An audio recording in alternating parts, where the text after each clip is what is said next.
सरकार ने डीजल और पेट्रोल पर पिछले 6 सालों में करी है।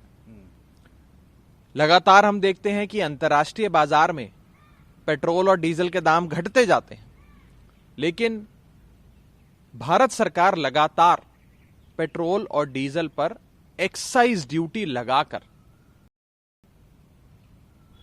पेट्रोल और डीजल के दाम बढ़ाती रहती है। और आज आलम कुछ यह है कि पेट्रोल और डीजल 100 रुपए प्रति लीटर का भी जो आंकड़ा है उसे पार कर गया।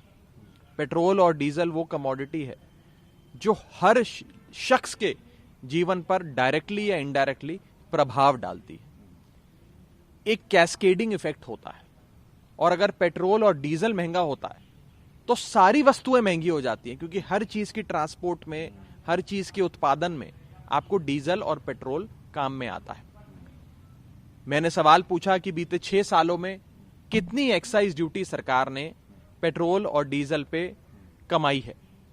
आपको जान के अचंभा होगा कि सरकार ने लिखित तौर पे मुझे जवाब में यह बताया कि भारत सरकार ने बीते 6 सालों में 16 लाख करोड़ से भी ज्यादा पैसा एक्साइज ड्यूटी से कमाया है। ये एक अचंभित करने वाला आंकड़ा है, 16 लाख करोड़। आप हिंदुस्तान के कई स्टेट्स की भी अगर आप बजट्स को इकट्ठा कर लें, दर्जनों स्टेट्स के बजट्स को इकट्ठा कर रहे हैं, तो शायद 16 लाख करोड़ का आंकड़ा पार नहीं होगा। इतना सिर्फ एक एक्साइज ड्यूटी से केंद्र सरकार ने पेट्रोल डीजल पे लगाई गई एक्साइज ड्यूटी से कमा लिया है। अब इसको अगर दिन दहाड़े चोरी ना बोले, आम आदमी की जेब पे डाका ना बोले, लोगों को लूटना ना बोले, तो क्या बोले। और सवाल क्या खड़ा होता है हमारे सामने? सवाल यह खड़ा होता है कि 16 लाख करोड़ रुपए इकट्ठा करके अमीर से लेकर गरीब तक हर शख्स से पेट्रोल डीजल पे इतनी ड्यूटी लेकर ये 16 लाख करोड़ जो भारत सरकार ने इकट्ठा कर लिया, इसका किया क्या? ये गया क्या? साफ नजर आ रहा है कि ये बड़े बड़े पूंजीपतियों के लोन माफ करने में इस पैसे का इस्तेमाल किया गया। जो अमीर लोग हैं, जिन्होंने लाखों करोड़ों रुपए के लोन लिए, कर्जे लिए, लेकिन चुकाए नहीं बैंकों के, आज भारत सरकार हमारे पैसे से उन उद्योगपतियों के कर्जे चुका रही है और आम आदमी, गरीब आदमी की जेब पे डाका डाला जा रहा है। ये जनता के सामने आज संसद भवन के पटल पर सरकार ने जवाब दिया। देखिए ये ना आर्मी और आर्म्ड फोर्सेस की बेहतरी के लिए इस्तेमाल हो रहा है। वहां तो आप उनकी पेंशन बंद कर रहे हैं, 4 साल की नौकरी के बाद उनको बाय बाय बोल देंगे, ना पेंशन देंगे, ना कोई रिटायरमेंट के बाद बेनिफिट देंगे। 22 साल के युवा सैनिक को रिटायर कर देंगे।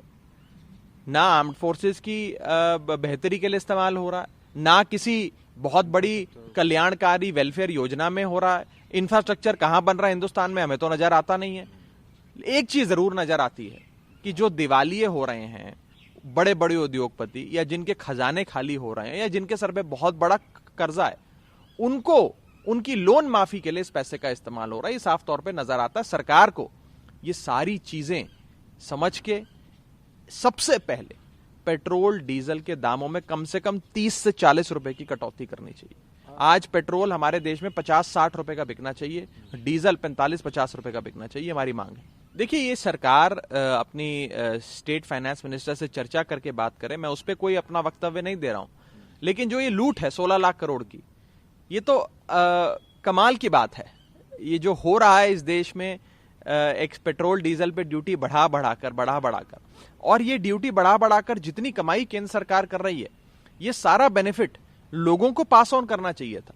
मान लेते हैं देश में कोई आपदा आई, कोविड जैसी बड़ी महामारी आई, उसमें मान लो सरकार को 1-1.5 साल खजाना खाली होता नजर आया, उन्होंने ड्यूटी बढ़ा के पैसा ले लिया। वो भी नहीं करनी चाहिए, क्योंकि वो भी अगर सरकार का खजाना खाली हुआ तो आम घरों का खजाना तो और खाली हो गया। लेकिन अब जब महामारी थम गई तो अब हमें राहत दे दो, अब 40-50 रुपए कम कर दो डीजल पेट्रोल के भाव। लेकिन सरकार नहीं कर रही है। सरकार अपना खजाना बनाई जा रही है ताकि अपने ऐशो आराम में और अपने अमीर दोस्तों को और अमीर बनाने में उसका इस्तेमाल किया जाए।